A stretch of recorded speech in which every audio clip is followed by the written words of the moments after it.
Welcome everybody to UFO Man Live. My name is Tim, or UFO Man, and tonight we got a full panel.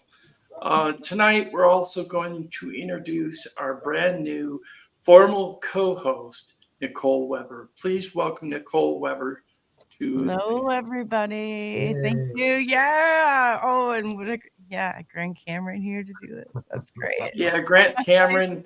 Grant Cameron is an awesome guy. I've had him on the channel one time before, but it was like 2 years ago. So Grant Cameron is a prolific author. He is a ufologist, a public speaker, and in my opinion, one of the top UFO researchers in the field. Please welcome Grant Cameron. Yay. Woo! Welcome. Thank you.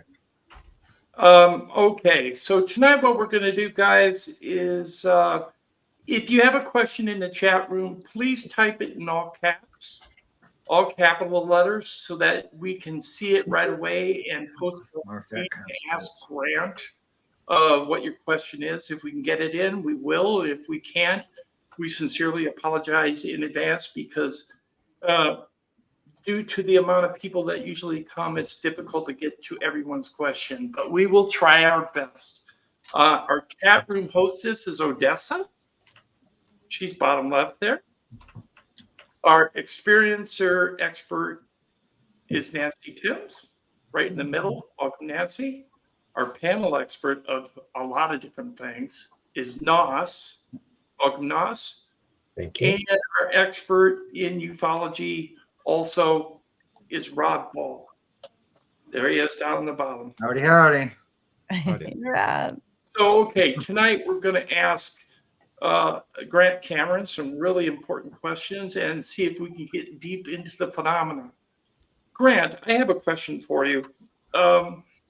In regards to the people that really don't know who you are, who might be in our chat room or watching online, could you let them know a little bit about yourself, how you got into ufology in the first place, and if you've had any close encounters of your own? Okay, I've been in it since 1975. I had no interest in ufology. I had done a study on dying patients at a hospital at university, but no interest in UFOs. And a friend of mine who's actually now fighting for his life, and we used to drive around the city. There was a sighting that a town called Carmen, Manitoba, where there was almost nightly sightings. And they actually captured this thing jumping off the ground. We were going to go, and then we didn't go. And I said, let's instead of driving around the city, let's go and see what's going on in Carmen. And about 3 months later, they captured this thing. If you remember the story of the Nimitz, where it drops from 80,000 feet down to sea level, this happened the other way, and it was caught on film. It jumped from the ground up to about 3,000 feet in the air in 1/8 of a second. It was caught on film. And the local TV station that got it, it was all a big story, and they slowed it down frame by frame and how this thing was rotating and bouncing up and down. And it was just bizarre. And I said, come on, let's go see what they're looking at. And I went out there, and we were there for an hour. We were driving around, and we said, whatever they're looking at isn't too spectacular. I didn't know what to look for. I didn't know what people were referring to. And I said it was like buying the lottery ticket. You got a chance you're going to win, but you're not going to win. And we're not going to see anything. Everybody else will see. We're not going to see anything. And my friend said, we'll drive into town one more time. If we don't see anything, let's go home. I said, fine. It's been a total waste of time. Turn the car to go in, and this thing flies from the left to the right in front of the car. That led to 2 years of being out there almost every night or every second night. The first year, it was this big craft. And I remember the second night, one of the most important sightings I saw was the thing came at me the second night.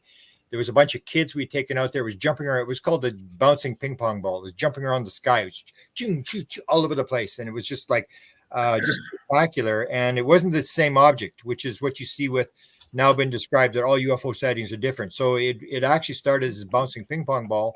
And then it sort of appeared similar to the first night I'd seen it, with this red plasma type object with this green glow on the back. And it came at me, and then it sort of flew back where it came from. And I remember it was flying away, and I thought, oh, that could be extraterrestrial. That is so weird. I actually got to see this thing. And as it was flying away, then I was thinking, like, what's it doing? It's not doing anything. And that all my life that's stayed with me, where I'd ask experience, like, what was it doing? And they go, wasn't doing anything. And it's like, and then some are wondering, like, what are they actually doing? And I couldn't figure it out. So I figured, well, I will try to figure out what somebody else knows. There's got to be somebody in the world that knows what's going on. I don't know what's going on. That's when I started looking at the Canadian government, what they knew. And I had this synchronistic experience of happening to run into a guy who was in my father's office. My father's a pilot for the Canadian government, guy who worked with the Canadian government flying saucer program, just total synchronicity. That led me to that. I studied what the Canadian government knew in the early 1950s, how the Canadian government was way ahead of everybody else. And then that led to the former president of Penn State University, the head of the military think tank, the top military think tank, who knew what was going on. We chased him around for 8 years trying to get him to talk. He told us some pretty interesting things, talking in rhymes and riddles. And then I went after the president of the United States. I was looking for Walker's files. I went to the Truman Library, and it was at the Truman Library that there was nothing. I was looking for Walker's files, and there was really nothing there. And then I said, oh, by the way, like I thought, wow, the president's the most powerful guy in the world. He's got to know what's going on here. And as I said to them, I said, hey, so what do you got on UFOs? And then they had, if you remember back in 1952, there was the overflight of Washington, D.C., and all the people were sending in telegrams telling the president, don't shoot them down, because the president had given a shoot down order. And all these telegrams are coming in. So they had the telegrams, about 20 telegrams. And I said, that's all you got? And they said, yeah, that's all we got. And I thought, this is kind of weird. And then I went to the Truman Library, or the Eisenhower Library, which was just down the road, maybe a couple hours down the road in Kansas. And I asked them, I said, what you got on UFOs? And they said, oh, I got five documents. And I said, well, how many pages you got in the library? And they said, oh, we got like 28 million pages. I'm going, something's going on here. And I said, that's how I started this chase of trying to find out what the president knows. And I put the website up and which presidents had sightings, all the documents. I tried to track all the documents that had been written and stuff like that. And it led me down the road. And then in 2012, everything shifted, where I'm watching Colin Andrews give a lecture on crop circles. I have no interest in crop circles. Didn't want to even be in the room. I was thinking of going across the river to a library. And then I thought, well, he's a big time guy and there's a big controversy. He had said that most crop circles are a hoax. I better stay and watch this. So I sat there and I zoned out, which I call a contact modality, where you can get in the field, all the materials in the field, you can get in the field. So I zoned out. And I wasn't thinking of what was going on. And suddenly it came into my head and it said, you know, that when you're asking that question in 1975, as that thing was flying away, what's going on?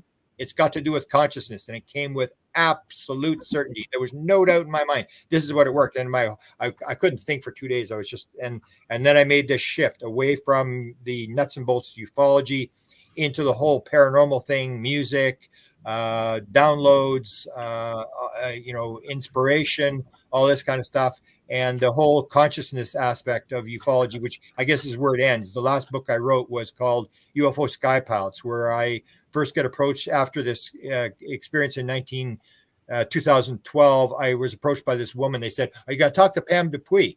I said, yeah, I guess so. I thought, well, and she was the first person who told me she'd flown the craft. And I remember she was in her 70s. She was a woman, and she was telling me she's remote viewing and she's been abducted and all this sort of stuff. And it's like, oh, yeah, whatever. I've heard all this stuff before. And then she said, oh, and I was flying the craft. And I went, you're flying the craft? And I'm thinking, all I got to think about is Saudi Arabian women at that time. It's like, they can't drive a car without a man in the car. And they let you fly the flying saucer? I'm thinking, come on, you think I'm stupid? I mean, I couldn't believe that she was saying this. And I said, yeah, she said, I've flown 3 different models. And I went, really? And then I said, well, how do you fly a craft? And she said, you do it with your mind. And as soon as she said that, I went, oh, that's what they wanted me to talk to her.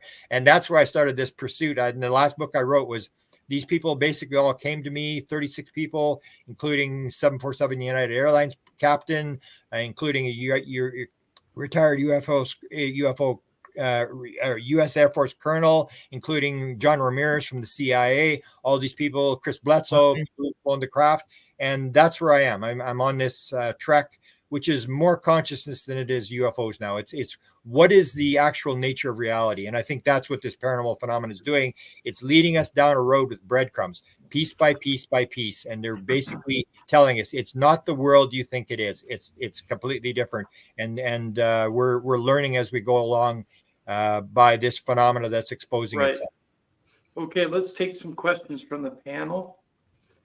Anybody on the panel got a question? Come on, Nicole. You know you have something. Okay, yeah. Since you mentioned it, Nancy.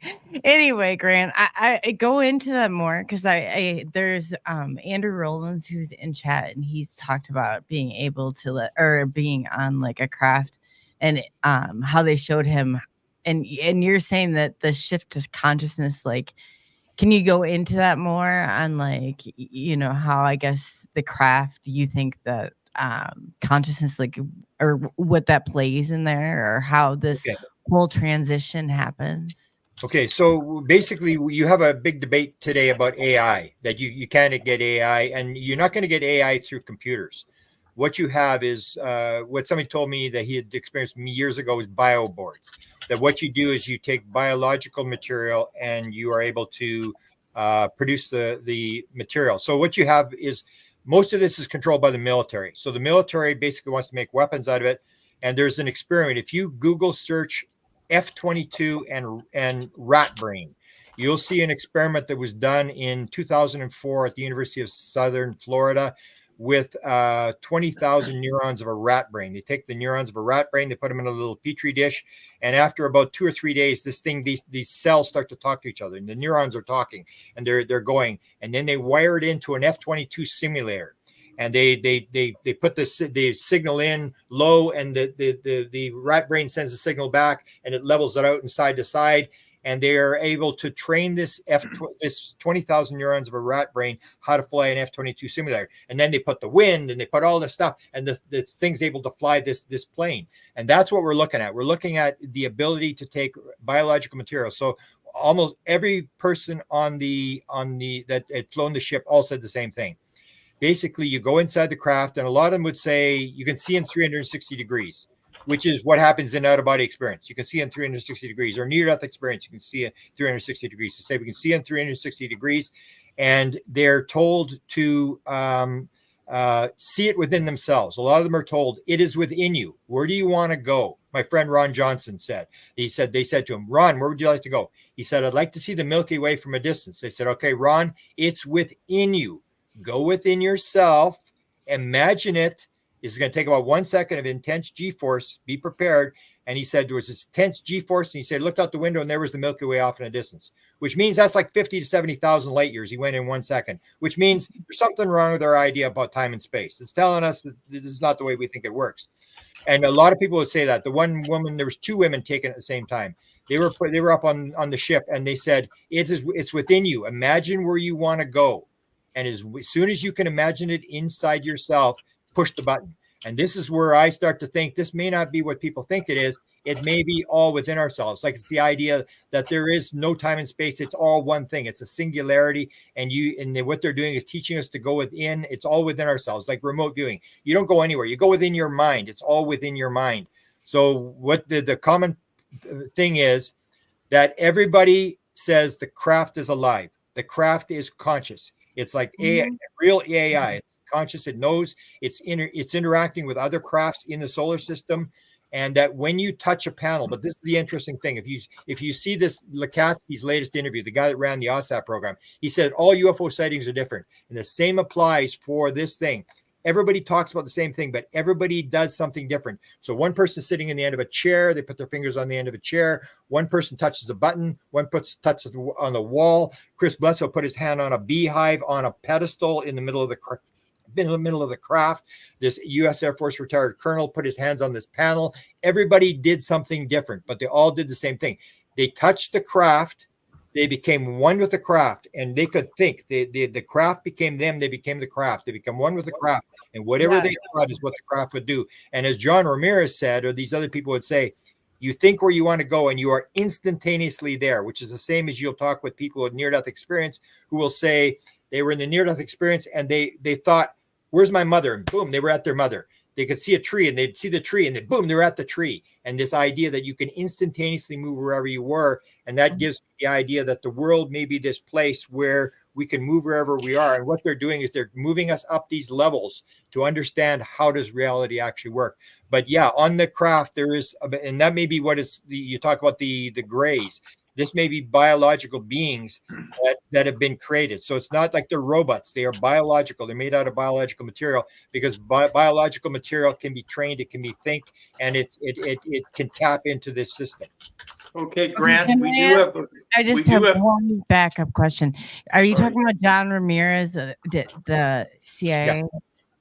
Yeah, he flew the craft, same as when I asked Whitley Strieber. Whitley Strieber, after I came public, he said he'd flown the craft, and then you'd get these bizarre coincidences where I asked Whitley Strieber, like people, the first guy that cued me in on this was Jim Semivan. Jim Semivan had the beings in his room, and they said to him, "Hey, was there any telepathy?" He said, "Yeah, that was the strangest part." He said, "There was this being behind me. I don't know if it was a gray or a reptilian or a tall gray or whatever it was, but it had this guardian type thing going on about it." I went, "Guardian type thing? That's John. That's Michael Newton. That's a soul guide. That's a soul spirit guide behind him." I said, I asked the interview, "What side was on? The left side or the right side?" And then I asked Whitley Strieber, because Chris Bledsoe said the same thing. Everybody started talking about this being behind them that was telling them what to do, but they didn't know if it was a human or a being. And so I asked Whitley Strieber. I said, "Hey, Whitley, did you ever have beings behind you that was telling you what to do, but you weren't allowed to see them or whatever that was behind you?" He said, "All the time." He said, "In fact, when I was going to fly the craft, there was all these lights on top of the craft." And he said, "I was sitting at the panel board and I said to myself, hey, I'd like to steal this thing." And he said, I could telepathically could hear someone behind him laughing. And this is the whole idea. So it's this complex thing where you get these crossovers, or where you get people who are actually taken in the spirit world. Ron Johnson is taken inside the spirit world. A very important story. He gets taken in the spirit world. He's with his mother. He's 3 different experiences. The third time he's with his mother, and he can see her. They're walking around, and she takes him to this building that looks like he's a Mormon guy. Looks like a Mormon temple, a small Mormon temple. And she says, "Ron, when you die, you're going to have a room in this building." And then they go into the building, and he says, "I walk in this building, and it's like 10, 100 times the size as it is outside." And I go, "Hey, like that's what the UFO people say. Is he in a UFO or is he in a Mormon temple? What's going on?" And you see these crossovers that happen between these paranormal phenomena. And then I start to think it may be all the same thing, and they're just spinning a story around these different things. It's all the same thing. It's teaching us how does reality actually work, and it's going to be a lot less nuts and bolts than people think it is. Okay, I got to go to Rob. Rob says he has a question. The question I have is, when you said that the craft travels when they think something, like they take it to a tree, take it to their mother, do you think that's where the terminology comes from, where they have it there, that we're all living in a holographic simulation? Yeah, that's where we're going. Like in terms of we're on parallel tracks. So you got quantum, this whole idea of non-locality, the entangled particle, Edgar Mitchell came up with the holographic universe theory. Everybody's moving down the same route. In 1975, if you said holographic universe, it's a simulation, it's a computer simulation, nothing's real, it's all just in your head, people would think you're absolutely insane. Now you can see everyone's going down this route. We're slowly moving in this direction and realizing it's not the same. And that's why I say with Ron Johnson's story is so important. When he goes 50 or 70,000 light years in 1 second, what the paranormal phenomenon is telling you is what you got ain't right. You're missing the boat, because if it was nuts and bolts, and if there was time and space, this stuff wouldn't be happening. Because this stuff is happening, is telling you, take another look. It's not what you think it is. And even when I did psychedelics, to get in the field, I did 27 high dose psychedelic things. I wrote a book on the first one, and the other one I'll probably sometime write the second book. But what they were telling me, and I had this experience of knowing everything in the universe, which is another common thing that I follow. People, 37% or 31% of all people have had a near-death experience, and 40% of all people have had a UFO experience on board a ship will say at one point during the experience they knew the answer to everything in the universe. I've had that experience 3 times. And the whole thing is, you come back and you don't remember it, but you remember, and that gives you the idea that it's all there. It's the ability to tap into it, change your vibration, whatever it is. And that changes everything when you start seeing these people. And that's not like the thing about the building being bigger on the inside, of the craft being bigger on the inside, or the 75-year-old woman flying the craft or stuff, or you can see in 360 degrees, or this kind of stuff. That's not something, if you're going to make up a UFO story, that's not something you want to put in your UFO story.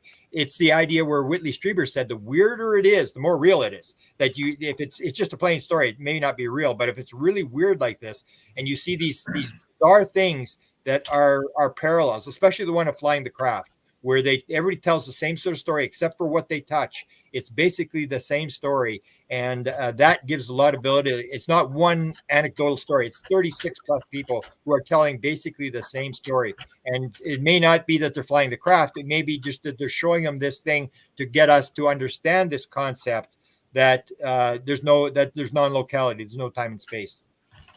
Okay, I do have a question from Nos. Nos, go ahead. Yeah, so my biggest question here is with regard to, you've clearly managed to find the pattern that's there that humanity's not ready for, right? Yeah. It's even the concept of self-identity, people think they are their body. Yeah. Even, no matter how wrapped up they are in the concept of a soul and everything else, they still inherently believe they are their body, and that attachment to the rules of the physical universe.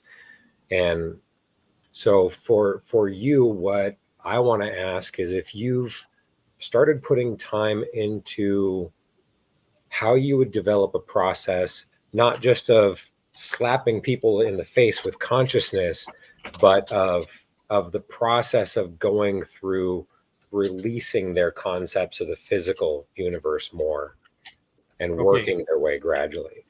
I've thought about that quite a bit lately. What I'm about to do an interview on this. I've written a book called Crossovers, where I look at the different crossovers, like this idea where, in the spirit world, the building is bigger and this sort of stuff with the UFO. And what's happened, because I've been in it so long, what happens is that people don't make the shift rationally, analytically. What happens is you have high-level people who confirm this. So before 2017, before the New York Times article, nobody believed this. You could talk to people and they would sort of roll their eyes about UFOs and stuff like that. Sure. And as soon as the New York Times said, yeah, this is for real, yeah, they have a UFO thing, everybody went, yeah, I knew that already. And what they had done, I've written 3 books or 4 books on this disclosure process, that the government has been leaking this stuff for years and years and years. What they're doing is acclimatizing you. And then what happens is the New York Times says, yeah, it's real. And everybody goes, yeah, I know. Now you can talk about UFOs and nobody rolls their eyes. But if you talk about consciousness, they still roll their eyes. They just go because the illusion is very strong. As you said, the illusion is very strong. It's very hard to break away. But what's going to happen is, I say one of the most important interviews I've ever seen is James Lakatsky does the interview with George Knapp and Jeremy Corbell. And in there, he talks to everybody's interested in the craft. He says, we got this craft. We got inside the craft. That's all people care about. The important part of the interview that he said that everybody leaves out is he said, I can confirm, and he's talking on behalf of the government. He said, I can confirm that the UAP technology is part physical and part psychic. And what you're going to get is you're going to get a situation where, for example, on the 21st or whatever, Biden is going to sign this new bill. And this bill has the UFO stuff. Now, what do you think the 50 reporters are going to ask him about when he's signing the bill? They're not going to ask him about the price of coffee pots at the Pentagon. They're going to ask him, what about the UFO thing? And if Biden or some high-level person comes forward and says, yeah, it's true, there is a consciousness, there's a psychic connection, everything shifts. The whole thing flips. It's like people are prepared. And I think that's what's going to happen. That's what Lakatsky has said. And they didn't pick up on it because they said they wanted this thing about the craft. And then they said the thing about, well, what's the inside of the craft look like? And he said, I can't talk about that. I would have to write it down and I would have to go and I would have to get it approved in order to say it.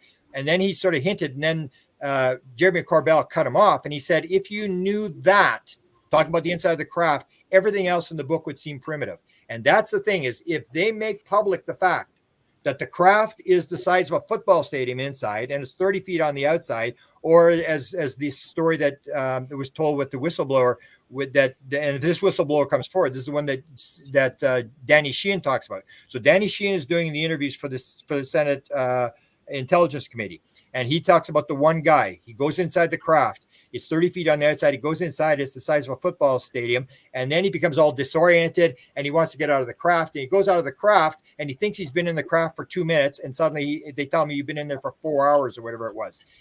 That kind of stuff gets made public. It all shit.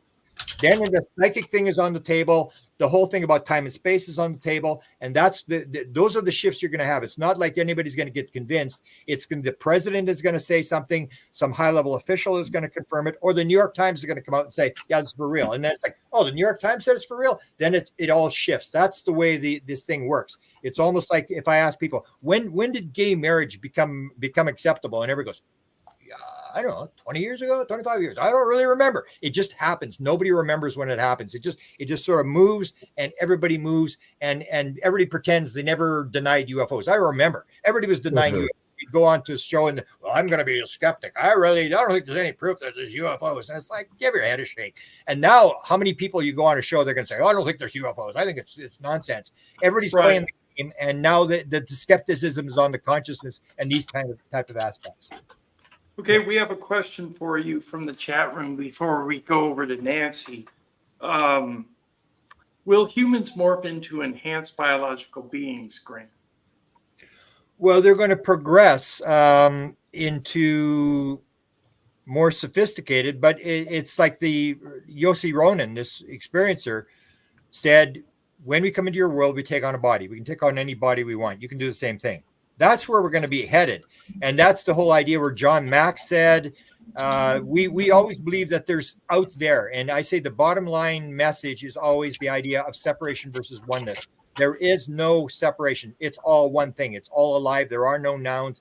It's all one thing. So we can change into whatever and we want, and we don't realize we're part of the equation. So we see a being and we say, oh, there was this being and it was a gray or whatever. And then you take a look at John Mack, even before he died, started looking at this, and Kit Green has said the same thing, is this idea that the being that you see may be influenced by your mindset.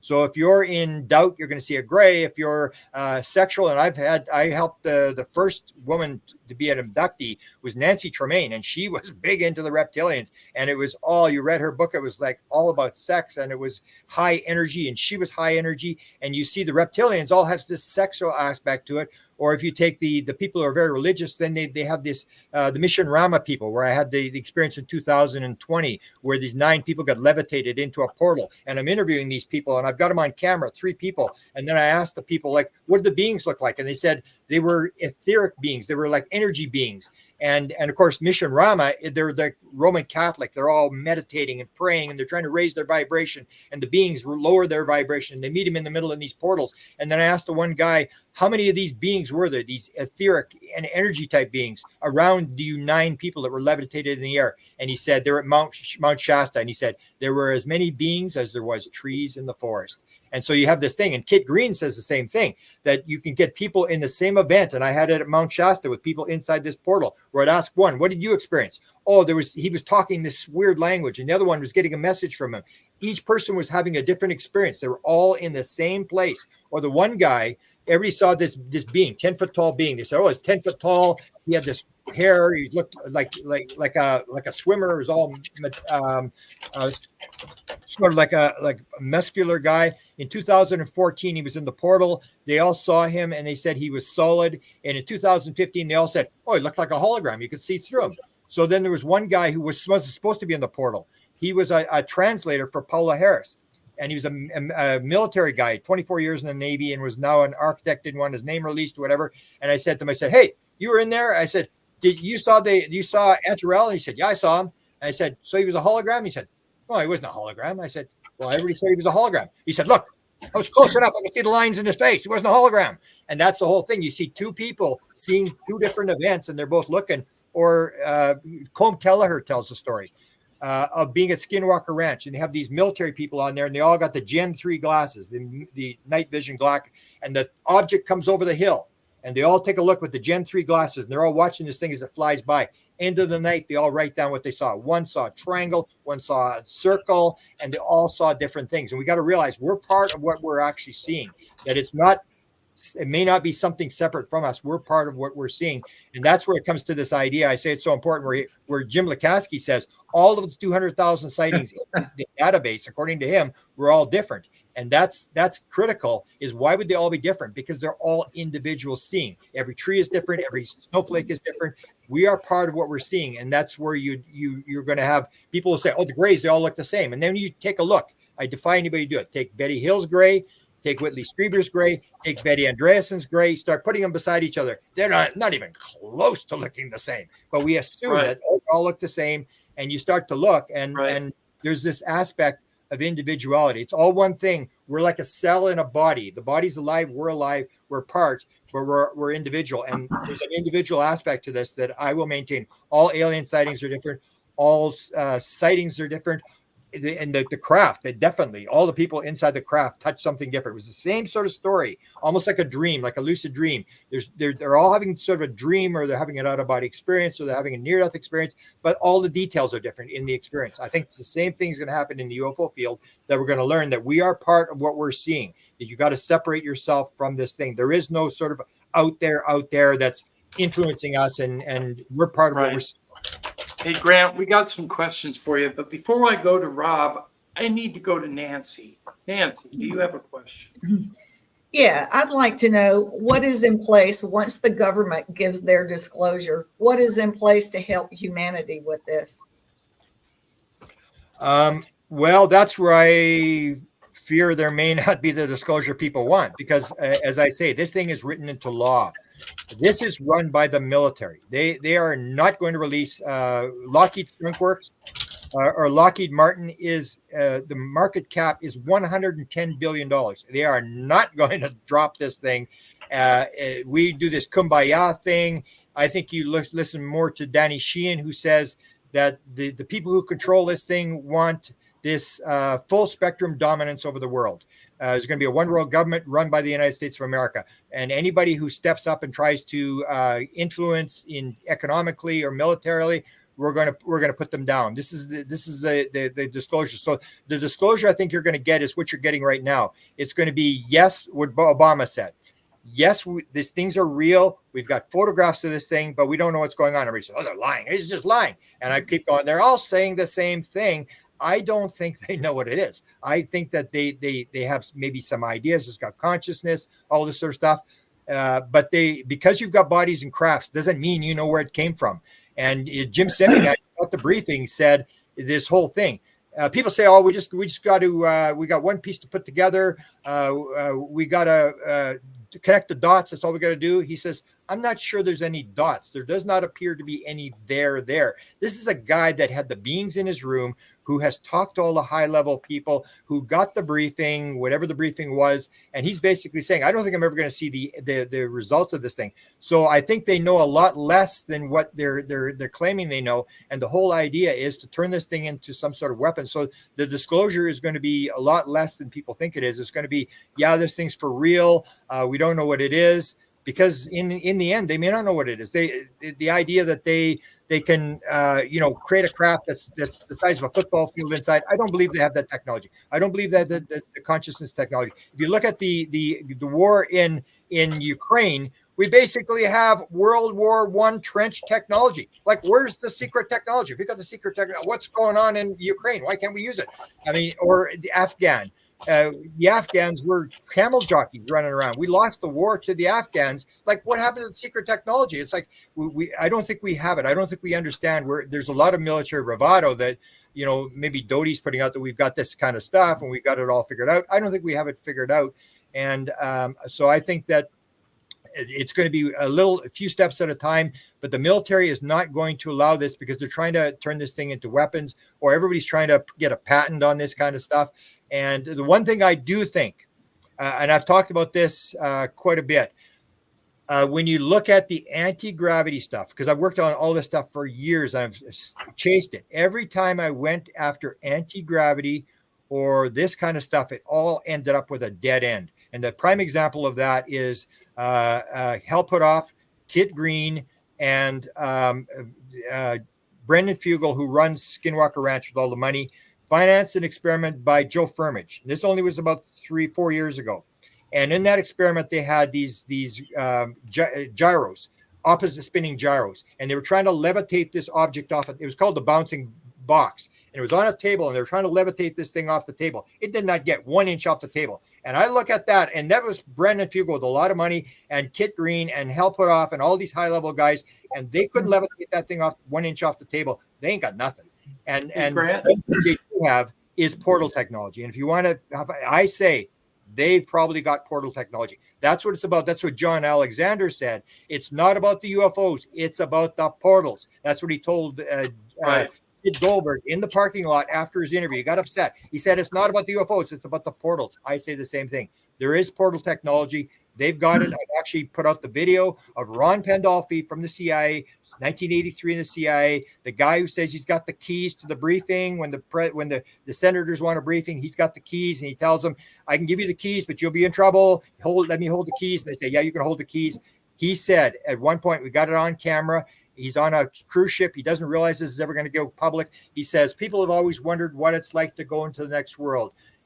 As soon as he's talking to his friend is sitting beside him, went to university with him. He said, next time John goes to the desert, a number of us here are going to go into the next world and come back again. I got that video. I made it public, and he was furious. Like, Cameron stole the video. And it's like, absolute. This is a guy who didn't realize this was going to go on camera, and he was going to get it. Portal technology, I believe, is real. And I can tell you that will confirm this is the real deal. This is the technology. It's the ability to move from here to there. It's not, we're going to go faster than light. All right, Grant, we have a question from Rob. Rob? Yeah, it's actually something you said a few minutes ago. It took a while to get the question. The question I have is, with the current level that the government, current level of information the government is releasing to the public about UFOs and all the stuff that you see on TV, when, in your opinion, do you think final disclosure will happen, either in the United States government or, say, in another government, United Nations? When will they finally say something that is tangible, believable, we can see it, like that type of stuff? Well, they already have. I mean, Obama's on the record. A bunch of them are on the record as saying, yes, this is for real. We're studying this stuff. Even Biden said, yeah, they've got this panel and they're studying it. So, yeah, they've confirmed that UFOs are real. But that's where the question comes. What do they know beyond that? Do they know it's extraterrestrial? Do they know it's interdimensional? I don't think they really understand that kind of stuff. And it's a card game. So people are saying, well, we got to do it before the Chinese. There's no way the Chinese are putting the cards on the table. There's no way the Russians are going to. In fact, we are damaging the whole thing. That's why I say, that's what Walker said. You have no need to know. It's just curiosity. That's all you want. You want curiosity. And I tell the story that when in 1989 we did our first book on disclosure, and that was when the whole deal was going on with Bob Lazar. We did the Bob Lazar story as it was happening, and Bob Lazar, there's a story that a lot of people don't know, that Bob Lazar was issued a gun. They gave him a gun, and they said, you got to put a $500 deposit in case you lose this gun. And he said, oh, this gun ain't worth $500. He says, I've got an Uzi. I'll carry my own gun. And they made this arrangement that EG&G allowed him to carry his own gun. So he carried an Uzi. Now, why did they issue him a gun? Because they said that the Russians were going to try to kidnap somebody from Area 51 from this program that they'd gotten inside. Wow, really? And Lukatsky had said, if you listen to the Lukatsky interview, he said, they didn't get inside the CIA, but I believe that the OSAP program, the Russians got inside the OSAP program. So you got a situation where Putin at that time was, he was a colonel in the Communist Party KGB. He was in East Germany. He was a foreign agent with the KGB. The KGB was trying to kidnap, and there was this story, I can't remember what the number was. It was some bizarre number. How many Russian spies there was in Las Vegas compared to the number of people at Area 51? Massive number. They know where it is. So what I said is, if they release this thing, if they actually identify who's working on where are the crafts, who's working on the crafts, you got a lot of trouble. You're going to have to issue everybody a gun, because everybody, it's like you put all these people's addresses, this guy's working on it. Suddenly their phones are tapped. The Russian satellites are going wherever they're going. There's no way the Russians are going to put their cards on the table. There's no way the Americans are going to put their cards on the table, because it's a game of chicken. And what's going to happen now? That's why they're trying to stop this thing, is because if we put our cards on the table and we identify what we know, the Russians are going to go, "Oh, thank you very much. That's the piece we needed." They're trying to figure out exactly pieces, and then until you put all the pieces, you're not going to put your pieces on the table. Right. It's no one wants to put their pieces on the table because the other guy's going to say, "Well, I need this. You give me this," and it'll start a whole war over, "I want this, and you're not getting it." So the problem is that are we going to out the program? Are we going to out where the crafts are? Who's working on the crafts? I think that the military is going to do everything in their power to stop this, and because it's all at stake, and that's why I say this is legal. I believe that the Gang of Eight. So you have the head of the intelligence committees in both, and the head of the House leader and the Senate leader, and these 8 people who are briefed know that this program's real. That's why people are saying, "Oh, it's this rogue thing and it's illegal," and stuff. It is not illegal. They played this. That's why I keep saying, how did they get the crafts? I actually posted the document. If you go back in 1960s, 70s, Clifford Stone got these documents. They were called the moon dust documents. There was a big thing back in the time. All these moon dust documents. They were recovering Russian nose cones, and they were recovering pieces of flying saucers. And the Kecksburg thing crash in 1965. Oh, that was moon dust. There was a moon dust document about that. That's what they're doing. And there's an actual document that said anything that falls on American territory is controlled by the National Aeronautics Space Administration. Everything. They have eminent control. So the question I said is, how did the contractors get the crafts? They were given the crafts. Half the U.S. government is contracted out. They gave it to them because if you're a senator, what do you know about UFOs, about back engineering? You don't. So you give it to Lockheed, and you give it to all these companies, and you say, work on it. And now it's like you're a presidential lawyer. Now they're going to throw you under the bus and throw you in jail. I mean, it's like these guys have a legal agreement to have these crafts. And the Gang of Eight know. And the reason I know that the Gang of Eight know is because what happened in the OSAP program? There's this famous letter that Harry Reid sends in 2009. The program, he wants the program that inside the Pentagon, they're trying to kill this program. The OSAP program runs from 2008 to 2010. 2009, they're trying to kill a program. So he's trying to hide the program. So what does Harry Reid do? He's the disclosure guy. What does he do? He tries to get it into a waived, unacknowledged special access program with a limited bigot list. Exactly what all these programs are. He was trying to hide the program the same as everybody else. He was trying to put it in the black world. These things are in the black world. They're legal. They're very just highly compartmentalized. And if you listen to the Katsky interview, that's exactly what he said. He's not lying. He said, he was running the program. He said, I did not see anything illegal, but I did see very highly classified material. The Canadians, 1950, the Canadians wrote a top secret memo that said flying saucers exist. We were told by American officials that flying saucers exist. It's the most highly classified subject in the United States. So if it's the most highly classified subject, if we release it, then we release all the secrets, which I'm good with.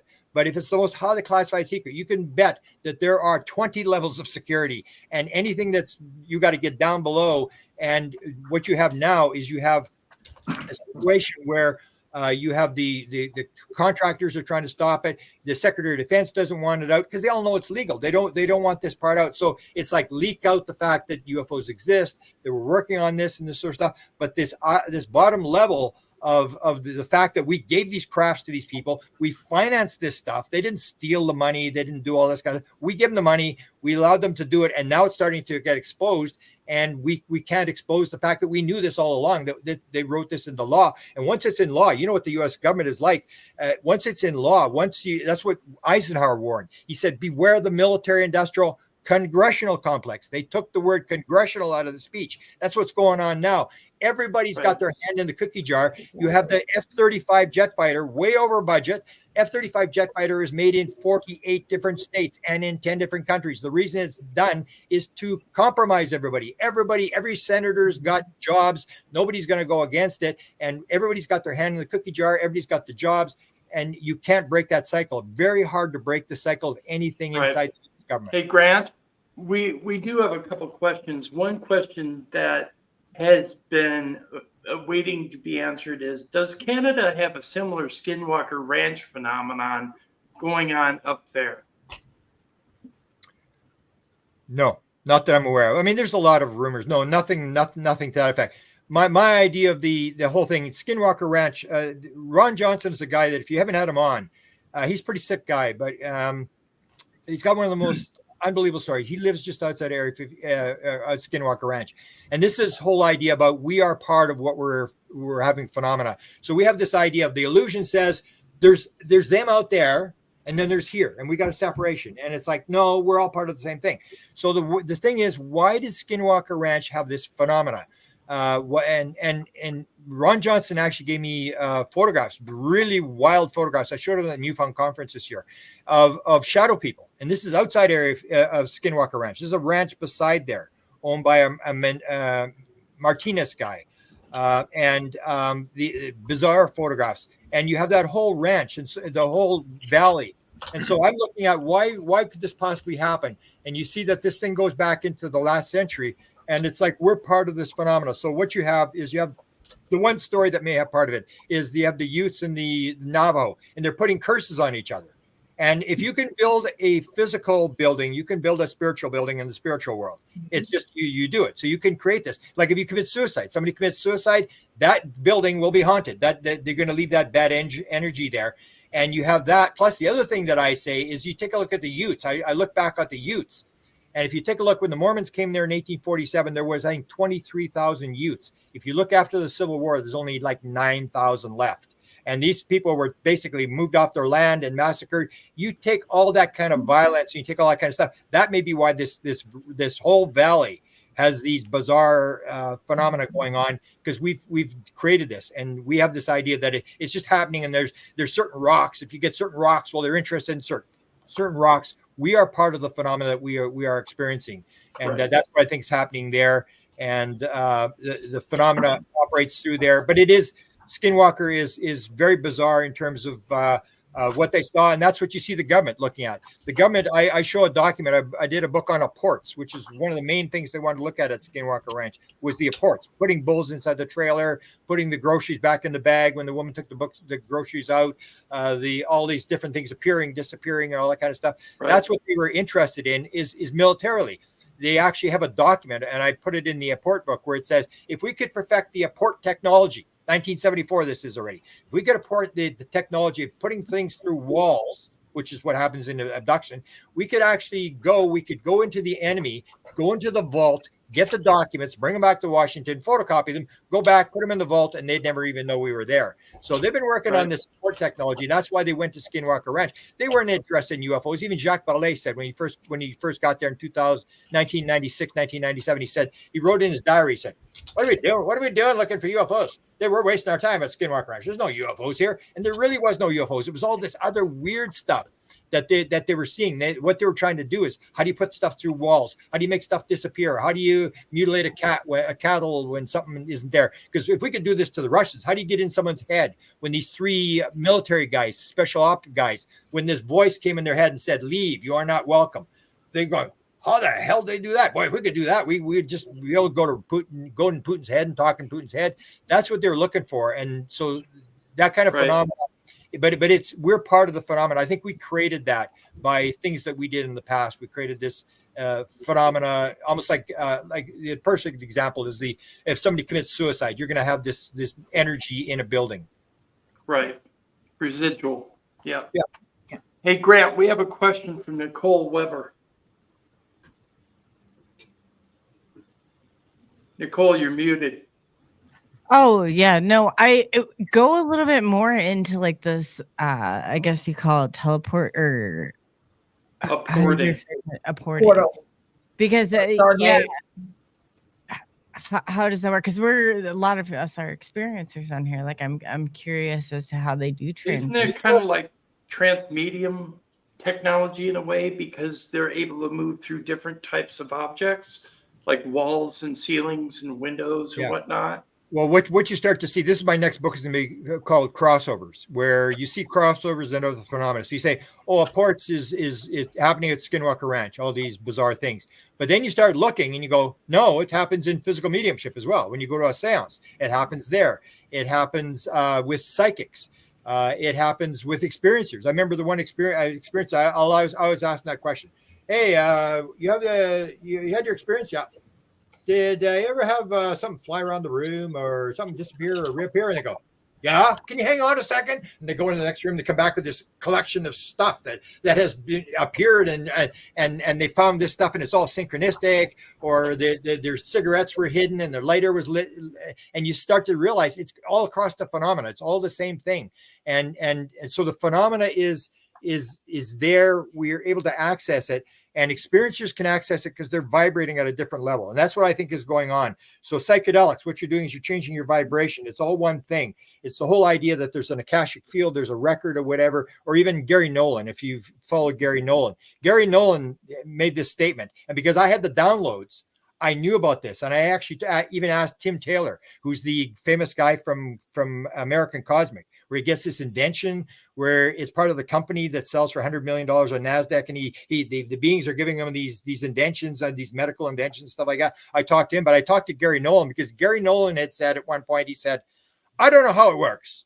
He says, I don't know if it's little L's in your head or what's going on. He says, but I know how to make it work. And I said, can I quote you on that? Can you tell me how that works? Because I knew. And he said, well, he says, yeah. He says, what I do is I take the problem and it's like an FBI thing. And I put them up on a table, put little strings between them. And he laughs and he puts little strings between them. I ask all the questions and then I leave it. And he'll put the paper beside the bed. He says, I'll leave it. And within a couple of days, the answer pops into my head. And that's this whole idea is experiencers. The reason that they're interested in experiencers, there's even one, I think comes from Ron Pandolfi. The statement was, because we cannot control the phenomena, we watch those who the phenomena affects. We have no other choice. And that's why people will say, like, I remember Betty Andreasen, her husband was really upset.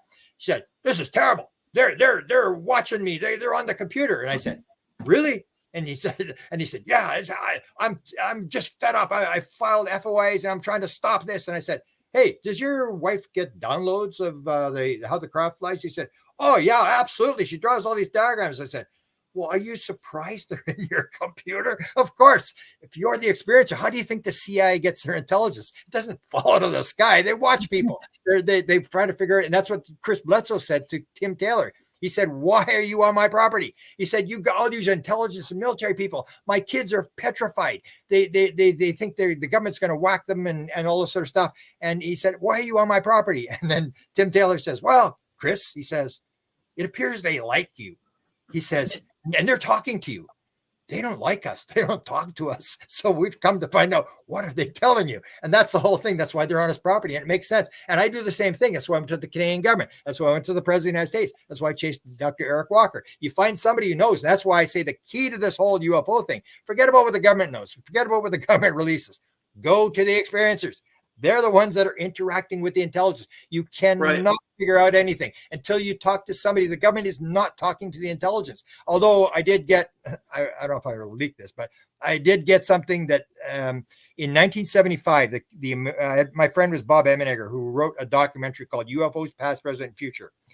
Most of the stuff was leaked to him by the CIA, by the military, by Nixon himself. Two of the things they leaked were contact stuff. One was the channeling of the alien called Alpha. And Alpha said, I'm from Uranus. And Alpha said, on Uranus, we got half a billion people, 500 million people. Uranus is like 324 below zero. And I remember the guy, the Canadian guy, it was the metallurgist who was doing the channeling there. Navy intelligence channeled it. CIA channeled it. The Canadians were channeling this alien. And the one guy said, let me make something clear, Grant. He said it was from Uranus. At no time did we ever believe this thing was from Uranus. And the thing was, so they leaked that story. 1959, the guy learns to channel from this woman in Maine. He goes to the CIA, to the National Photographic Interpretation Center, where they analyze all the spy photographs. Arthur Lundahl, who runs the Weird Desk at the CIA on UFOs and paranormal phenomena, sits him down and says, okay, let's channel. And the UFO was flying by the window. They leaked that story to Bob Emenegger. And Bob says to Lundahl from the CIA, he says, well, can you go on camera and tell the story? And he says, no, I can't go on camera. And he said, well, why not? He says, I'm on duty. I can't go on camera. So they get Robert Friend to tell the story. So they leaked this story, plus the Holloman Air Force Base story, which I have got enough confirmation. I can tell you the Holloman Air Force Base story is true. They had 4 cameras. This is 1971. The UFO lands at Holloman Air Force Base. The beings get out. This thing is all filmed. And so you have these 2 contact stories. in this documentary where the government leaks this fact that we have some contact with the beings. I've now seen, I can't really get into it because the guy said not talk about it, but I've now seen evidence again of an official move from one of the departments where you never figure inside the American government on contact. It looks like they're trying to make contact, or they're trying to compare their contact with contact on the outside. The experiencers are the important ones. They're the ones that have the answers. When you start comparing their stuff, then you realize, because they can actually ask questions. That's why I said to the people, I'd say, ask them if there's an alien. Next time you see him, ask them if he's an alien, and questions like this. And you get these things, where people say the craft is bigger, or the 360 degrees. And you start combining these things, and you realize these people are telling you not so much who cares about their story, but you're more interested in when somebody says they can see in 360 degrees, and you realize that happens in out-of-body experience, and that happens in near-death experience. You start to realize, hey, how does the world actually work? It's giving you an idea of how reality works. And the story may be, everybody's seeing different stories. Everybody's got different crafts, different things that they're told and stuff like that. But the bottom line is they're leaking it's almost like the intelligence is leaking this stuff to us, these little breadcrumbs, where they allow you to see this kind of stuff. And when you put them together, you suddenly realize, like, why are people all, why are they allowing people to fly the craft? Like Ron Johnson said, they told me that was my role in life, but he's only flown the craft one time. Everybody only gets to fly the craft one time, which is another pattern. You see this, like if you're going to make up the story, somebody say I've flown it like 100 times. Everybody only flies it one. Well, no, the 747 United Airlines guy had twice, and they all say the same thing. They said, even the guy who was the U.S. Air Force retired colonel. I was at Orange County lecturing there, and he was not the lecturer. He came later, and then they said, hey, Robert, Grant was talking about flying the craft. Tell him your story. And I go, hey, you flew the craft? He said, yeah. And they said, hey, Robert, tell me who you are. He said, I'm a pilot. I said, oh yeah, my father's a pilot. My son's a pilot. Who do you fly? He said, oh, I flew this. He said, I flew F-16. He says, you flew F-16s? And I said, sit down, tell me your story. And then he said what almost all of them say. He said, yeah, I know. I think it seems like a dream. I said, everybody thinks it's a dream. Just sit down and tell me your story. The guy that was the 747 United Airlines pilot told the story to one of the Rama guys. He told him the story, and then a year later, he said, I had that dream again. And then the guy said, I think it's time for you to tell your story. But he thought it was a dream 2 years. But the second time, he had the same story of flying the craft. And that's the thing. You see these patterns that the experiencers are the ones we're going to listen to. But the government, I don't think, is really dealing so much with the experiencers. They're sort of getting little bits and pieces or whatever. But they're working on weapons. But it's experiencers, I think, are the key people in terms of them putting their stories down. And when you start comparing the stories, you start to realize that they're telling us how reality actually works. That's what they're doing. They're not really here to get anything. Like there's no, I always say there's no capitalism in an alien. They don't have any chandeliers. They don't have any leather furniture. They don't eat. They don't drink. They don't breathe. They don't do anything. They have nothing. I mean, they don't have jewelry. It's like they're here to steal our gold. Like they don't have jewelry. Like they're not interested in anything. And so why are they here? What are they doing? And what it is this gradual, it's almost like it's us. Experiencers will tell you, that's my family. And you start to hear that enough times and you go, hey, maybe there's some truth to that we are them, they are us, and it's all one thing, and it's all this play. Because when you die, I always say, people, when you come to real reality, when you die, you float away from your body and you look back and you say, oh my God, I was a puppet. I was the puppet master. I thought I was the real thing. I'm not. And then when you go in, it's just a dream. And then when you go into your next life, this puppet life will become a forgotten dream. You won't even remember it. It's like this play where we're learning stuff and we're going from life to life and stuff. And when you talk to the experiencers, you see 25% are talked to about reincarnation. 80% have out-of-body experience have out-of-body experiences. 37% have had near-death experiences. 40% say they knew the answer to everything in the universe. When you start to see these patterns, you realize these people are being told very important things about how reality works. Right, but the government doesn't seem like they really want to address the truth from the experiencers because again, you have to go, who's the government? Who are you talking about the government? The government doesn't know anything. It'll be some contractors, very deep level contractors that may know. There may be the president may be read in terms of what does John Ramirez call it? the existence of or something like that, and don't ask any questions because it gives you plausible deniability and stuff like that, and we really don't know what's going on. But the government, everybody always refers to the government, but I don't think that it's the military. It's down deep in this. One guy said, what was his name? He was the lawyer for the Senate Appropriations Committee when the Lazar thing was going on. Because what happened in the Lazar thing is the Appropriations Committee in Senate is the ones that hand out the money. And when the Lazar thing broke in 1989, Byrd, who was big into UFOs, that ran the Appropriations Committee, said to his colleagues on the Appropriations Committee, said, "Hey, are we doing UFOs at Area 51?" And they go, "I don't know, sir." And he goes, "Well, hell, man, if we're doing UFOs, we're paying for it, and we don't know what's going on." So they send this guy, Dick D'Amato. They send Dick D'Amato, and he goes to talk to everybody. He talks to Friedman. He goes on and he talks to this guy that said there was a live alien there, that George Knapp is now talking about, this O'Donnell guy. And then O'Donnell says to him, he says, "I'm not going to talk." And he says, "I'm not going to talk unless my boss says I can talk." And he says, "Okay." So he goes to the boss, and the boss says, "I don't care if he talks. Hey, 40 years ago, I don't care. He can say what he wants to say." And then he goes back and says, "No, I'm not going to talk." And so this O'Donnell guy never confirmed that there was a live alien there. And so he goes back, and that's when he tells the story to Jesse Marcel Jr. He says to Jesse, he says, "Hey, Jesse, I want to have a meeting with you. I want to, and in this committee room. It's a top secret committee room with the codes on it and below the Capitol." And he says, "I'd like to talk to you." And Jesse Marcel says, "Well," he said, "I've talked about Roswell." He said, "There's nothing more I can tell you about Roswell. I've said everything." He says, "Well, maybe I'd like to tell you something." So they go into this room, which is where the aliens supposedly were in 1947. I have this story of these two 80-year-old women. They're telling me this story about their father tells them this story about the Senate. Roosevelt's Secretary of State shows them these bodies in the sub-basement of the Capitol. Well, they go to the sub-basement of the Capitol, and now it's this big conference room, and it's got the secure locks on it, and they go in, and D'Amato sits down, and Jesse Marcel sits down, and the book, Majestic, the whole Majestic 12 thing, Roswell is sitting there, and he taps the book. And he says, "Jesse, I just want to let you know," he's tapping the Majestic book, "I want to let you know this is for real." And Jesse says, "Well, I know it's for real." He says, "So when are you going to tell the people?" And he said, "Well, if it was up to me, I would have told the people yesterday. This is not up to me. I'm just here to determine how much the security is costing."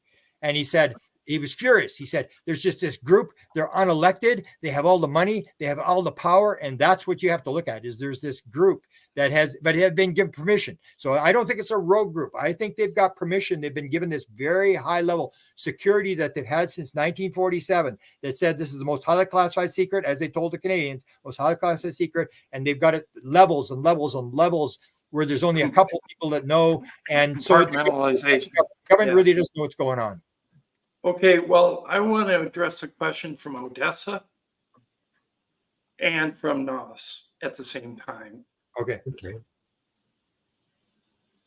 So Go ahead, Odessa. Nos and Odessa. One of you, go ahead. Yeah, Odessa, go ahead. No, you can't put it on me. All I've been asking is what's been in the chat. So it's not actually my particular question. So not. Go ahead with it. Okay, so I actually had a thought to share with the panel and the audience here. As far as the DoD is concerned, everyone that works in the legislature and the president's office are temp workers. The people in the DoD that have access to any of the information about this are lifers, right? That's the way they're trying to make determinations as to what information is going out. And anyone anywhere in the world that's been watching what's happened with our Congress and Senate over the last dozen years knows these are not people that have the ability to control themselves. And giving them access to the most sensitive information that humanity has available to them is a bad idea, right? So these people in the DoD and the contractors and the money that goes behind all of that is saying these people can't be trusted with the information, and we're just going to have to try to find a different way to go about it. Okay, well, that's what Walker was telling us. Yeah, and they're not going to release anything about consciousness whatsoever because of the counter military concerns. You know, as long as they keep the conversation about nuts and bolts machines or potentially having some sort of ambassadorial contact with others, then that's what they're trying to make sure that their competing nations think that it's about. But if they come out with the information about consciousness and they actually acknowledge that, then they've just released the seeds of a technology they cannot control and prevent anyone else from developing. And anyone that wants to pursue that path, whatever country they may be, may very well be able to get over on the United States, which is built on destruction. Right. Everyone else really has a better shot at achieving consciousness.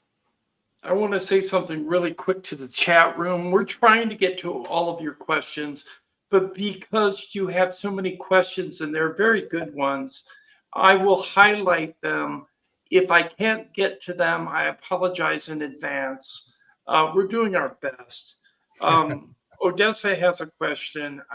Why do aliens only abduct basic humans and no one of higher powers that can make a more significant movement in society? They want to make a statement. Why abduct John Doe and not Elon Musk or someone like that? That's the impression people want to have. They took the head of the United Nations. There's a story that they got Bill Clinton during, if you follow Yvonne Smith and her stuff. I think they've gotten, you take Jim Semivan, who was ran foreign or whatever, high level GS-17 or whatever at the CIA. They got him. They got John Ramirez, high level CIA. Kit Green is part of a program where if you're a high level general or something and you have some bizarre UFO experience, they send you to Kit Green. Kit Green determines, if the Russians got you, are you crazy or have you been abducted? So they know. I mean, you're not going to hear a lot of these high level people are going to come forward, but there are a lot of high level people. There was the one guy ran a country. He was a grand chess master in one of the Eastern European countries. They got him. I think that's sort of an illusion that they're just taking low level people. They're taking people that can influence it. And people will say, or I'll say, people will always get mad about the abduction. I said, just remember one thing. Jim Semivan had the beings. Now, he didn't say he was abducted, but the beings were in the room, so you can assume that he was abducted, and his wife had the implants, and he was all upset and, angry that he didn't get permission and all that sort of stuff. I just remember one thing. If he had not been abducted, there would be no disclosure, because it was Jim Semivan. In 2016, I wrote about it at the time. I was told Jim Semivan was called the big man in Washington, and Jim Semivan had told Chris Bledsoe, high level people are going to go public. They're going to say UFOs exist, and we're going to push this thing out. And Jim Semivan has now confirmed that he went to all the heads of the 3-letter agencies and said, "You guys can't get this out. You guys haven't been able to disclose this. We're going to drop this thing. We're not going to release classified material, but we're going to drop it." Just remember, if Jim Semivan had not been abducted, that never would have happened. There would be no disclosure today if it hadn't. So they got Jim Semivan. They're taking certain people that they want certain stories put out. But back to this question about need to know and believing that people are just pawns and they know better and so stuff. What you got to remember that people forget, another thing is that they have come forward, that Lockheed Skunk Works. Part of the story people forget is Tom DeLonge in 2015. Everybody says Tom DeLonge put these people together. No, I have a book. I don't know if I'll release it. It's finished, but I don't know if I'm going to release it. And it tells how Tom DeLonge actually did it. Tom DeLonge got an invite to go to Lockheed Skunk Works to a barbecue in the parking lot at Lockheed Skunk Works. And they said, they knew he was into UFOs. And they said, "Hey, would you like to introduce the president of Lockheed Skunk Works at this?" Like, what's this about? They set him up. And so he went there and he said, "Yeah, I'll go as long as I can have 5 minutes with the guy." Then they take him to a skiff. They take him to Area 51 and he's on the skiff. And they basically tell him, they ask him, "We just want to know how's it work? How do they fly?" And then the head scientist is saying, "How do they fly? That's all I want to know. How do they fly?" And he's in a skiff with Robert Weiss, the head of Lockheed Skunk Works. And they're telling him all this stuff. And then he said, "I think consciousness is involved." And he said, the head scientist, he said, "Now you're talking." And all he wanted to talk about for 45 minutes was consciousness. And they sent him to these intelligence guys at Pentagon City. Then they sent him to the National Aeronautics Space Administration. Then they sent him to Ames. And he was sent from place to place. That was all set up. And so you see that Lockheed was actually leaking this material in 2015. They wanted it out, but they wanted it sort of out, not completely out. They wanted it out because they can't figure it out. They wanted the white world to help. So they're going to move it out the back door and move it back in the front door with funding, and people are going to help them figure this thing out. And if you take a look at how this whole thing happened in 2000, I point out in a number of the writings I've done that in January of 2016, there was a meeting, Podesta, because this was going to be dropped by Hillary Clinton. Yeah. She lost the election and they had to redo the thing. They had to start over again. Oh yeah. Stephen Bassett had like even it all printed out. Yeah. Yeah. They were going to do it from 2017 to 2025. They had to redo it. Now it's 2024 to 2030. It was the same thing. It was a 7-year program. They were going to disclose this thing. And because Hillary lost the election, they had to redo it. I remember talking to Chris Bledsoe. I said, okay, is this thing off? Is this drop? They're not going to drop it anymore because Hillary lost the election. He said, no, they're still going to drop it. It's go. But at the end of 2015, what you see is Hillary was going to do the interview. If you see the Podesta emails that leaked, Hillary is going to do the interview with Kimmel, and she had the question. They were supposed to ask her the question about UFOs, and that's when she was going to say, "Oh, there's a new nomenclature.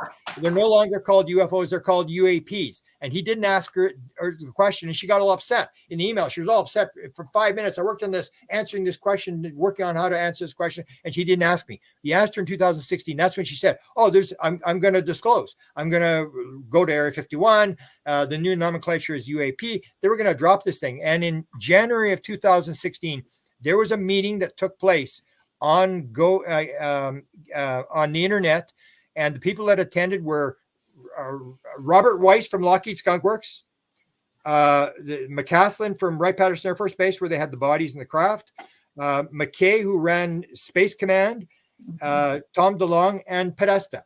And they had a meeting on UFO disclosure. So people say, oh, they're covering up, but they're not completely covering up because Lockheed Skunk Works was in that meeting. And it was a disclosure meeting about how they were going to drop this thing. And it didn't drop because that Hillary lost the election. And because all these high-level guys, McKay, Weiss, and McCaslin, were outed in the WikiLeaks emails, they all disappeared. I call them the three kings. They just disappeared, and then they brought in Elizondo and Justice and like the B team. These guys had to disappear because they'd been exposed. They were doing it, and McCaslin actually writes an email where he tells email for the president how to do the disclosure. This is 2015. This is all planned that they were going to release this thing. So the idea that they were going to fully hold the thing back. They were releasing material to DeLonge. This is all leaked, and they leaked stuff to Bill Moore and stuff, but they leak it enough so that you can't get to the bottom of it, that you can't confirm it. But the stuff, what they're doing is acclimatizing people.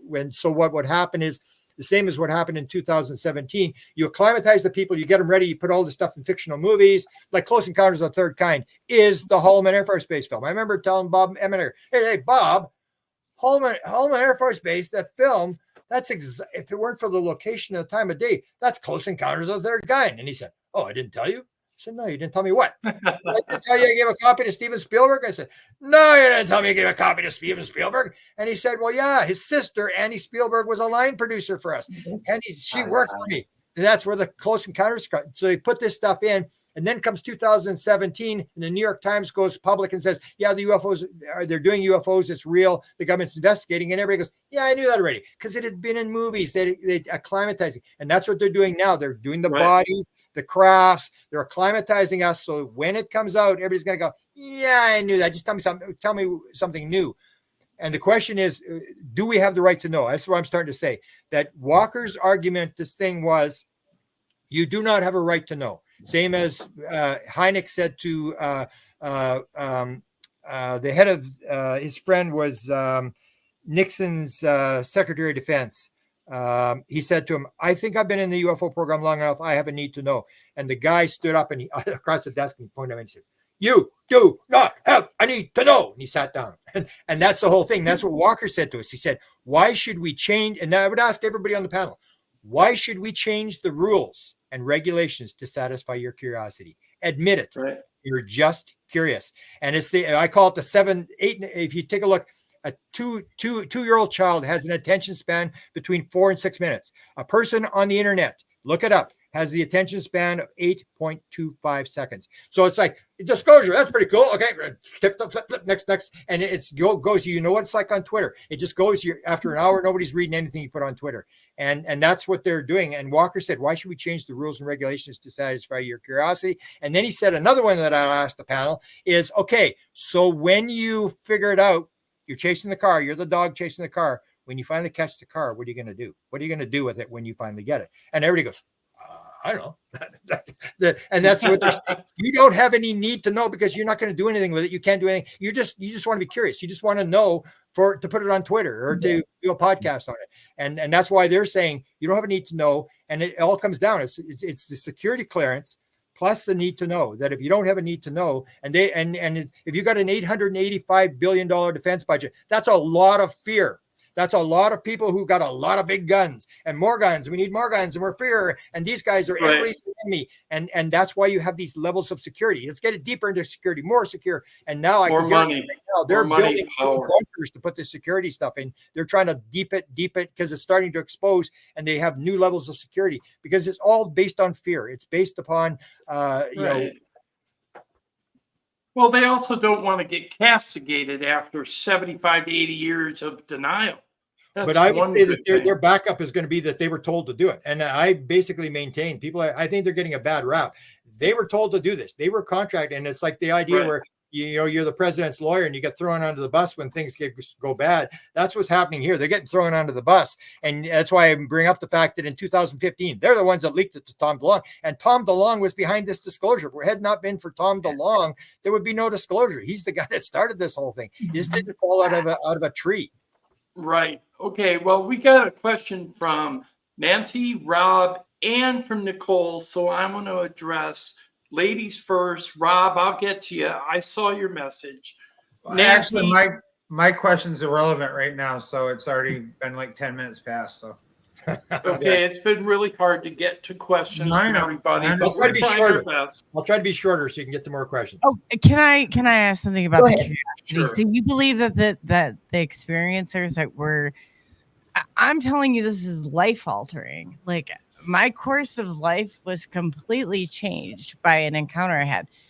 I don't think it's curiosity. I think, like you said before, the experiencers hold the answers. I think the experiencer disclosure is us and happening. And like, what do you do when you find the answer? I think that we find it. I don't think it's already there. So I guess, so do you think that, do you think that, Grant, that is curiosity, like, for our right to know? Because I feel like this is my life. Okay. But the difference is that there was a channeling done with Martin Luther where they asked him, why does God not present himself? And I posted it and I said, this is exactly the reason why aliens don't present themselves. They're not Santa Claus. They're not here to give us stuff. And they make you curious. Exactly what they do. Curiosity is the bottom line of science. Unless you're curious, you're not going to do anything. You're not going to do any investigation. So what they do, the aliens are doing that, whoever they are. I call it the intelligence behind the phenomena. They're doing exactly the same thing. They're making you curious, but they're not giving you any answers. They're dragging you along. Because what we do is, the way we're going to do is we land on another planet. We say, we're here to bring you freedom, democracy, Jesus, and McDonald's. And then they point the guns and say, "Get the hell out of here!" Like, who do you think you are? That's what we do. We want to do the missionary thing. They're not. They're getting you to figure it out. So they're making you curious, and you're the one that's carrying the messages. So you're carrying the message, and everybody says, "Like, what's happening to these experiences? What are they saying?" and stuff like that. And everybody starts to dig. And the more we go, but I say there's going to be no disclosure answer, no final answer. It's like we make this assumption that there's only one piece that we're going to get this all thing together. Like in 1874, the prime example is Max Planck, who invented quantum physics, revolutionized the universe with quantum physics. His professor was Professor Joly, 1874, said, "Max, don't go into physics. We got it all figured out. There's nothing to do." And that's what we have the idea. It's like, there's one piece. The government's got it. They got the crafts. They're flying them around. We just figure out this one piece. I say, I guarantee you, there's going to be levels and levels and levels. The government doesn't know. There is going to be no final answer. It's almost like the idea that we assume that we got things figured out. So you take like a very simple thing, an amoeba, one single cell amoeba. And we say, oh, we understand that it produces whatever. You take a look and you look at, get in more detail, you realize that in order for that amoeba to form, there are 12 quadrillion atoms. That's 12 with 18 zeros after it, atoms that form that amoeba. They all come in at the right place. They come from who knows where, and they all come in, these atoms, and they all go into three-dimensional spots at the right time in the right place. And the amoeba has up to 670 billion base pairs. In the human body, you only have 3 billion base pairs, 670 billion base pairs. And these atoms all go in the right dimension to get 670 billion base pairs absolutely in order with no mistakes.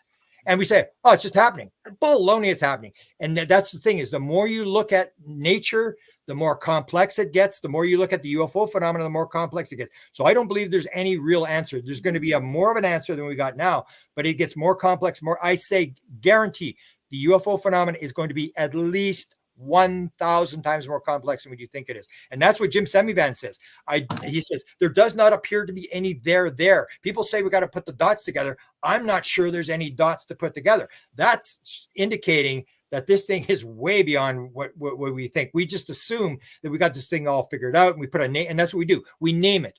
Oh, we say there's a craft with this, that. It's all one thing. It's alive, and it gets more complex, and you never get to see reality. That's the part of this thing about the holographic universe, and this whole thing is Donald Hoffman has now this theory that everything you see is a desktop icon. You cannot see reality. You can get closer to reality, you keep going, but everything you look at is composed inside your head. There is, as John Wheeler said, there is no out there. This is the intellectual successor to Einstein at Princeton. He said there is no out there. It's a participatory universe. It's happening inside your head. And he said, I would not be surprised if the entire universe turned out to be a figment of the imagination. And when you hear guys like that saying that, or Seth, the first channeler, said, and I believe this is the bottom line, I think the first channeler in the New Age said, you manifest everything around you. There is no other rule.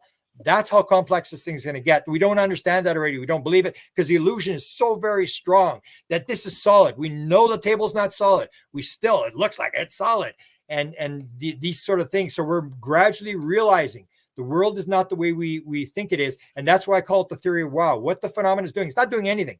It just wants you to go, wow. It's like, what the heck happened to me? I just can't get it out of my head. I mean, I can't believe what happened. And that's what they're doing. They're making you go, wow. And everybody's going, wow, what's going on here? And everybody starts to explore and everybody starts to do research and stuff like that. And that's what they're doing. They're dragging you down with these breadcrumbs as people explore, and we learn more and more and more. But it's not about learning that they're from some planet and they're here to do something. I don't think they're here to do anything. That's why they're doing weird things. Why do the UFOs have lights on them? They have lights on them so you can see them. It's almost like a thing in a foreign, if they're aliens, it's like, we got this planet and they've got the atomic bomb and they could destroy themselves. We got to get a message to them. What should we do? In the grade 1 classes, hey, well, let's fly around crafts with lights. And then the one says, let's mutilate cattle downwind and downstream from nuclear power activities. And then the one says, let's do crop circles. And every single paranormal phenomenon, not just UFO, every single paranormal phenomenon, you learn more and more, and it gets more complex, and you don't learn anything. What paranormal phenomena have we ever had that we had a final explanation? It just gets more and more complex as we go on.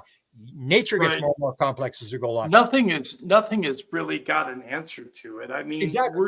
we're all still speculating and looking for truth, but the search goes on. Let's go around the panel and take final comments, starting with Rob. I actually have no final comment. I was just actually listening to everything, so I'll pass on this one. Okay, then we'll go to Odessa. Odessa, you're muted. You're absolutely right. I was. My keyboard is very loud when I type, so I had to mute myself. I think that the general consensus is just that we've all got a lot of questions about a lot of things. We covered a lot of ground tonight, so it was very hard to keep up. I just want to say a lot of people in our chat are very excited to have Grant here tonight, and they're very excited about our new co-host, Nicole. And I just wanted to throw out a thank you for being here from everyone in the chat room. So thank you so much for that. Yes. Thank you. Okay, let's go to Nancy. Well, I think everything is about frequency and consciousness. And I think we sort of create our own reality. So a lot of what you said, I know to be true. So it was very interesting. I enjoyed it. Okay, we'll go to Nas. Well, I hope you're able to stay in the back room for a couple of minutes afterwards, because I have a couple of pieces of information I'd like to drop on you. Okay. But more importantly, as a general thing here, I want to express my deep gratitude for you being here and sharing how far you've gotten in the process of unraveling the information. It's that movement beyond attachment to the concept of having an answer and then trying to find everything with that, but saying, no, let's see if it's beyond that. And that's what humanity has to do completely. That they have to be able to let go of the concept that they know and say those three magic words, I don't know. So that they the can human start to learn. construct. Yeah, we need to release ourselves from that. Yep. Okay, Nicole. Okay. You know that I have thousands of questions, Grant, and I hope to actually connect with you after this, because I definitely with some things. So I just want to thank you so much for all the information that you shared with us. And even though we kind of differ on some things here and there, like that book before, if you don't publish it, I want to read it. I mean, I am dying for that information. So I have it connected from there on out. So I'm just saying, chat, you guys are awesome. I'm so glad to see Right? some of you like over here. Yeah, this is like amazing. They're So awesome.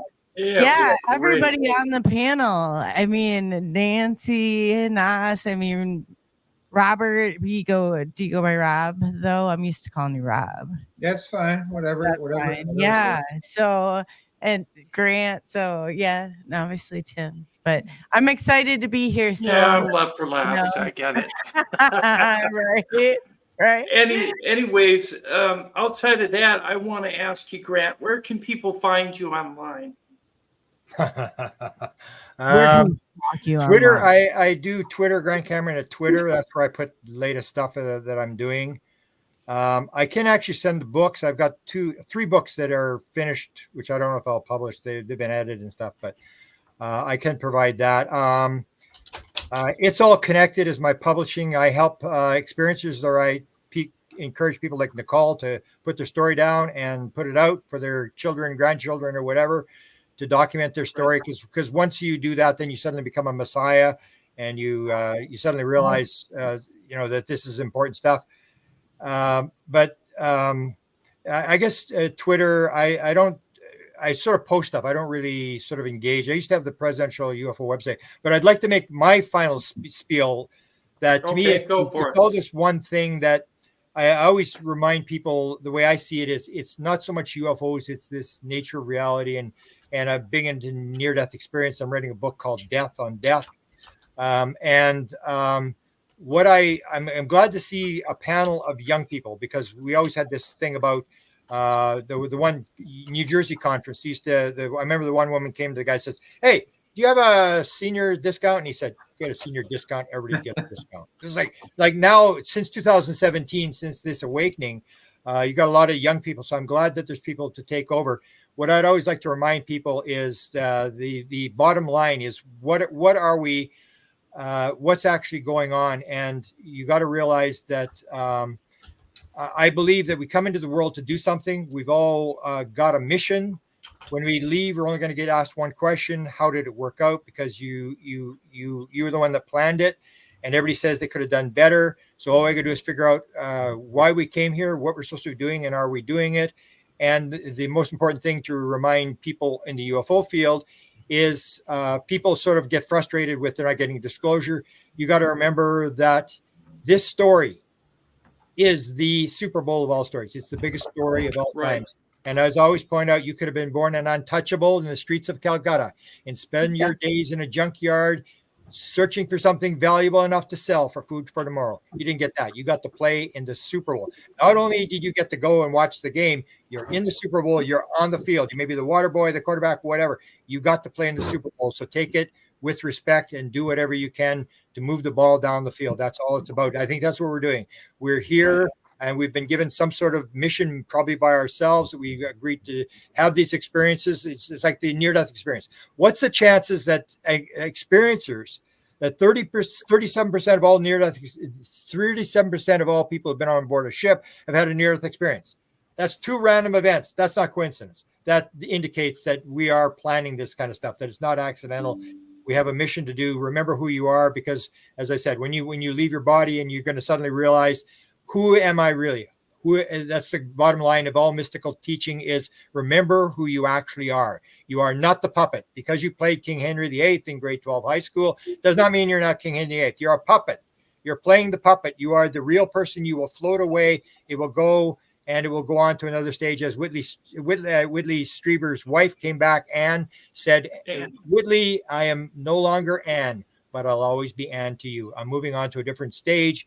We are playing on a stage. Have fun, do what you can, move the ball down the field, and realize it's all just a play. And and in the next lifetime, it's going to be a forgotten play. So enjoy it. Do what you can to move the ball down the field. Very, very well said. Thank you, Grant. I'm going to let everybody know the books that he has. Here we go. Contact Modalities, The Keys to the Universe. Charlie Red Star, True Reports of One of North America's Biggest UFO Sightings. Weird Paranormal Tales of Apports and Manifestations. Managing Magic, the Government UFO Disclosure Plan. Jimmy Carter, Paranormal and UFO Tales. Inspired, the Paranormal World of Creativity. Tuned In, the Paranormal World of Music. The Portals and UFOs of Mount Shasta. And the last 2 I found was the Canadian Government UFO Story, the Wilbert Smith Files, and it looks like the original UFOs Area 51 and Government Informants book. So if you're interested in any of these books, they are available on Amazon. Some of them are also available on Kindle. So please check them out. Get yourself a copy. Grant is filled with a lot of good information.